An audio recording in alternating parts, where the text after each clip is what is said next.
être jeune entrepreneur, ou en tout cas ce que j'ai appris du fait d'être jeune entrepreneur, c'est que c'est la meilleure manière d'apprendre à savoir qui on est. Parce que t'es dans le doute tout le temps, t'es dans la réflexion tout le temps, dans savoir ce que tu veux pas, qui tu veux être, qui tu veux pas être, ce que tu veux faire de ta vie, ce que tu veux pas faire de ta vie. L'entrepreneuriat, pour ça, c'est incroyable parce que ça t'oblige à réfléchir sur toute ta vie, qu'elle soit personnelle, qu'elle soit professionnelle. Tu peux pas séparer les choses. T'es obligé de tout mélanger et tes questionnements, ils vont être sur tout. Et ce qui fait que dans tous les cas, moi, si le projet s'arrête demain, en fait, avec tout ce que j'aurais appris sur moi, sur mes capacités, sur mes compétences, sur mon savoir, tout ce que j'ai appris là ces dernières années, bah en fait, ça m'apportera toujours beaucoup plus dans ma vie que ce que j'aurais pu déjà apprendre à l'école ou ce que j'aurais pu apprendre sur moi, sauf parce que en fait, bah quand t'es pas là-dedans, je pense que t'y réfléchis pas autant, tu te poses pas autant de questions.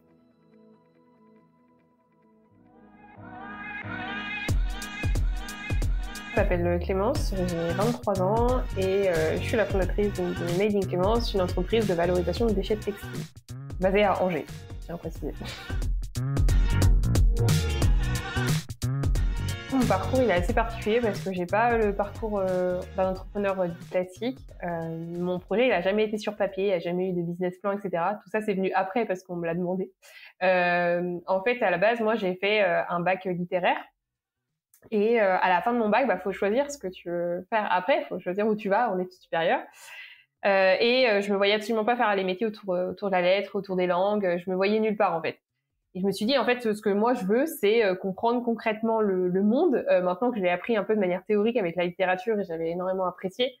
Et du coup je me suis dit bah, je vais aller en fac de sciences pour découvrir la biologie et le monde physique en fait. Et j'ai adoré. J'ai fait une licence de biologie. Et j'ai vraiment beaucoup aimé. Et pendant cette licence, bah, en fait, il y a plein de choses qui se sont mis en lien. Il y avait mes valeurs écologiques que j'ai eues depuis toujours, hein, je pense. Voilà, j'étais toujours très sensibilisée à l'environnement. J'étais toujours très intéressée par la nature et les animaux, etc. Et puis, il y a eu ce que j'ai découvert, alors dans un sens malheureusement et dans un sens c'est aussi bien de le savoir, mais toutes les problématiques environnementales pendant ma licence de biologie et tout ce qui était lié à les dérives, ce que malheureusement on faisait en tant qu'humain, nos activités. Et donc j'ai été encore plus sensibilisée et quand tu le comprends, c'est aussi beaucoup plus marquant que quand juste on en parle.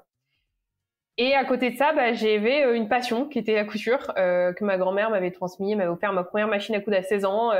J'avais appris toute seule, autodidacte. Aujourd'hui avec Internet, on a cette chance incroyable. Et en fait, tout ça mis en lien pendant ma licence, donc pendant ma deuxième année de licence, je me suis dit mais il y aurait vraiment quelque chose à faire. J'avais ces compétences en couture, en textile.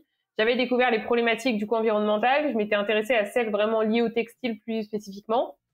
Et je me suis dit en fait il y a un truc à faire. Il faut pouvoir valoriser ces matières.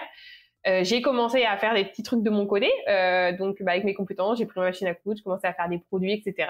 J'en donnais aux familles, aux amis. Il y a eu un réel intérêt. C'était 2018, 2019, même un peu après, même 2020, etc. Et c'était vraiment la période où on commençait à toucher ces problématiques-là du zéro déchet, de réduire ses déchets au quotidien, du réutilisable, du lavable. Quand la première fois j'ai checké sur Internet éponge lavable, il n'y avait pas un article de blog. Voilà, aujourd'hui tu fais la même recherche, t'as 10 pages Google, voire plus, voilà, mais il y avait vraiment rien. Et donc du coup ça a pris assez rapidement parce que j'étais aussi au bon endroit au bon moment, je pense. Et au début je faisais ça dans mon coin et à force le projet il a grandi, je faisais ça à côté de mes études, j'ai commencé à faire des marchés Noël, j'ai commencé à aller sur des événements, j'ai commencé à rencontrer des gens. J'ai eu la chance au sein de mon université de rencontrer Pépite aussi, donc qui est le statut national étudiant-entrepreneur qui accompagne les étudiants dans des démarches entrepreneuriales. Du coup, j'ai commencé à rentrer dans le réseau d'entrepreneurs et du coup, j'ai vu mon projet différemment. J'ai décidé d'enlever un peu l'œil artisanal dessus, mais d'avoir plutôt un projet avec des plus grandes ambitions, de voir plus loin. Et voilà, au fur et à mesure du temps, j'ai eu aussi la chance d'avoir beaucoup de clients qui sont arrivés, des demandes entrantes venant de certaines structures que j'aurais pas pensé, voilà, notamment les entreprises. Au début, je faisais que de la vente en ligne, en e-commerce. J'ai commencé comme ça, au début les amis, la famille, la vente en ligne e-commerce, les marchés de Noël un petit peu, et après j'ai commencé à toucher d'autres personnes. Et je crois que c'est comme ça que je suis en arrivée là, mais voilà, l'histoire est assez décousue, on va dire, par référence, mais c'est pas l'histoire type de l'entrepreneur qui veut monter une boîte et qui fait un dossier et qui ensuite monte sa boîte. Moi, c'est totalement l'inverse. En fait, c'est venu à moi. J'ai pas vraiment choisi, mais aujourd'hui, je suis là quand même et c'est très cool.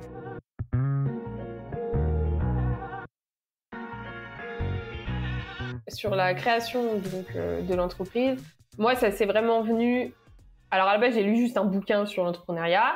Donc je m'étais intéressée à ça, mais j'avais mis ça un peu d'un côté de ma tête, hein, voilà. Et après, c'est du coup quand je suis arrivée à la fac, j'ai été faire ce qu'ils appelaient les soirées, les Happy Entrepreneur Hours, où en gros il y avait des soirées qui étaient organisées par l'université, donc par la partie vraiment le pôle entrepreneurial de l'université, où ils faisaient venir des entrepreneurs qui venaient témoigner le soir 18h30 à 19h30, et tu pouvais venir écouter ces témoignages et échanger avec eux. Et j'avais vu passer un mail ou deux, du coup je suis allée à une soirée, et en fait il y en avait une par mois, et pendant 3-4 mois je suis allée à chaque soirée pour rencontrer des entrepreneurs. Et je me suis vachement intéressée, j'ai trouvé ça trop intéressant, et j'adorais en fait rencontrer ces personnes. Je trouvais qu'elles avaient quelque chose vraiment à apporter, même si on n'était pas entrepreneur, en fait, rien que sur la vision des choses, sur comment on voit l'avenir, les ambitions, etc. Et en fait, à force d'y venir, et ben l'organisatrice, elle m'avait repérée. Elle dit mais elle vient souvent. Et du coup, un jour, elle m'a dit mais attends, faut que je te fasse rencontrer des gens si vraiment ça t'intéresse. Et donc, elle m'a fait rencontrer donc Pépite, Pépite qui est l'accompagnement pour les étudiants entrepreneurs délivré par l'État. Donc, c'est un accompagnement qui est public, qui est gratuit, financé par l'État, et qui est à disponibilité du coup de tous les étudiants, peu importe qu'on vient d'une école, d'université, etc. Peu importe, c'est ouvert à tous les étudiants de France. Et il suffit en fait de rencontrer les bonnes personnes déjà. Donc elle m'a mis en contact avec les référents sur Angers, puisque c'est par région, et après il y a des antennes par région. Donc nous on a une antenne à Angers. Et après avoir rencontré du coup Antoine et Mathéo à l'époque, eh bien ils m'ont fait découvrir donc le statut national étudiant entrepreneur. Donc c'est un statut qui est au même titre que le statut étudiant, hein, il est vraiment reconnu par l'État, et qui nous permet d'avoir accès à donc tout cet accompagnement offert par l'État. Donc on va avoir un tuteur qui va nous suivre pendant nos études, mais aussi pendant notre projet entrepreneurial. On va avoir accès à des cours, on va avoir accès à des ateliers, on va avoir accès à des experts, on va rencontrer les entrepreneurs.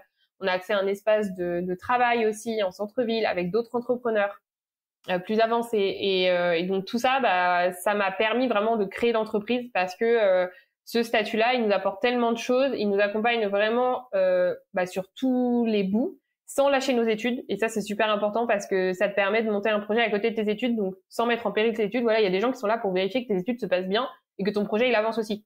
Donc, pour vraiment faire la balance et que ça tombe pas dans un sens ou dans un autre. Et ça a été vraiment un plus. Enfin, je pense que ça a vraiment été un plus pour moi, en tout cas. Et du coup, ça m'a amené jusqu'à la création. Et cet accompagnement m'a amené jusqu'à la création. Ouais, j'ai créé pendant mes études, en fait.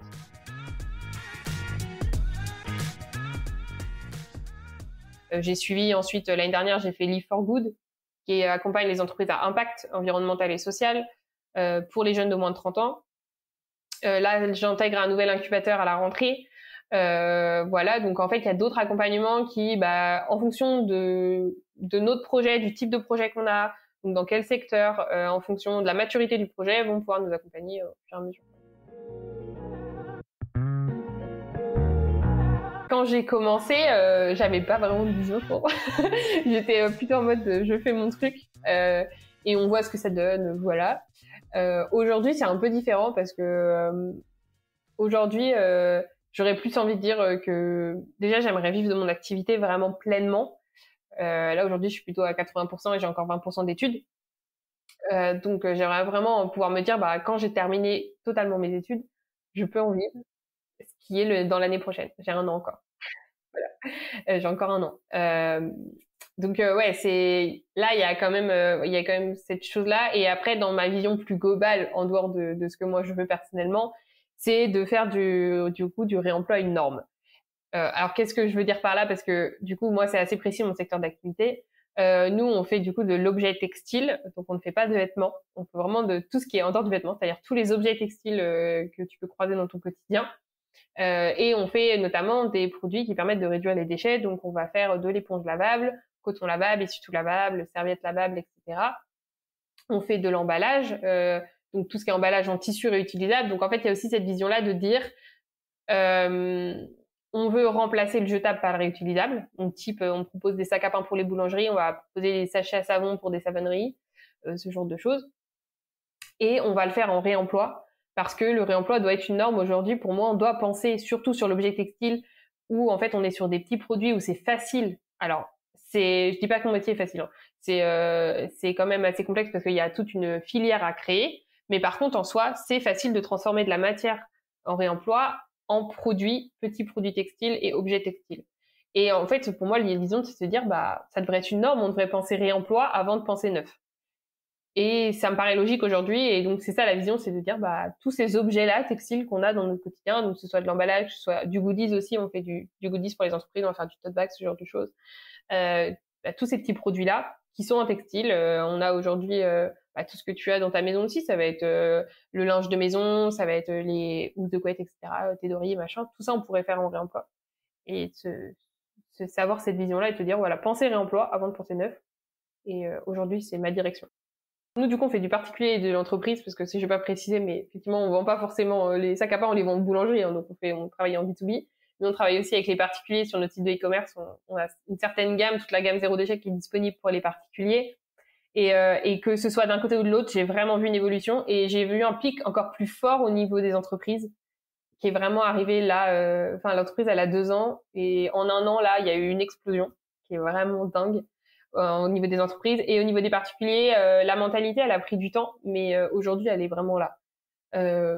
Déjà, les gens en parlent plus, ils sont plus sensibilisés partout. Les lois aussi changent et du coup, ça pousse que ce soit les entreprises ou les particuliers, les citoyens à changer leur façon de consommer. Et en fait, bah, on ressent vraiment une envie déjà de bien faire, parce que je pense qu'il y a une prise de conscience qui donne envie de faire et envie de changer les choses, plus en fait les obligations qui soient légales. Et bah en fait ça fait que ça crée une traction vers le changement et qui est très bonne parce que nous, bah, ça nous permet d'accompagner vers ce changement. Et au final, ça aide énormément parce que quand tu dois convaincre des gens qui sont pas convaincus, c'est très très dur. Mais par contre, quand tu accompagnes des gens convaincus, bah en fait, c'est super facile et c'est super agréable surtout. Et je pense que c'est ça qui manquait un peu dans le réemploi aujourd'hui et dans toute la filière de transition écologique, c'était l'envie de le faire plus que l'obligation. Et là aujourd'hui, malgré du coup la légalité, bah on sent qu'il y a quand même une envie et c'est beaucoup plus agréable pour nous en tant qu'entreprise d'accompagner ces projets-là en fait. Je poste régulièrement sur LinkedIn et donc j'ai pris la décision aussi de bah, des fois raconter mon aventure et comment ça se passe. On a fait notamment une campagne Ulule il y a quelques mois qui s'est pas déroulée comme prévu et en fait j'avais 2 choix, c'était soit faire comme si tout se passait bien et bah, juste la partie qui va pas on dit rien et on passe au-dessus, ou soit je raconte tout au fur et à mesure et on voit. Et en fait j'ai pris la décision de tout raconter au fur et à mesure. Je tourne aussi des petites vidéos sur mon compte perso sur Instagram qui avec tous les mois mon avancée. Là j'ai pas fait sur le mois dernier, je m'y mets, mais avec mon avancée. Et en fait j'ai décidé de le faire parce que je pense qu'aujourd'hui on manque beaucoup d'authenticité dans plein de choses. Et moi, ce que j'aimais entendre ou écouter, c'était les gens qui me disaient leurs galères. Et parce qu'on apprend que des galères, on n'apprend pas des réussites en fait. On est content des réussites, il faut être fier de ses réussites, mais on n'apprend rien des réussites puisque tu as réussi. Et du coup, on apprend vraiment de ce qu'on rate. Et je m'étais dit, mais en fait, il faut que je parle de ce que je rate et au pire. Franchement, au pire. Puis après, je me suis dit, de toute façon, si moi je pense ça, il y a forcément d'autres gens qui pensent comme moi. Et en fait, j'ai aucun regret et c'est trop bien parce que du coup, ça m'oblige moi à faire le point sur mes galères, mais aussi à trouver des solutions. Parce que quand t'en parles, en fait, t'as envie de trouver des solutions derrière et tu te dis, mais attends, je peux pas laisser ça comme ça.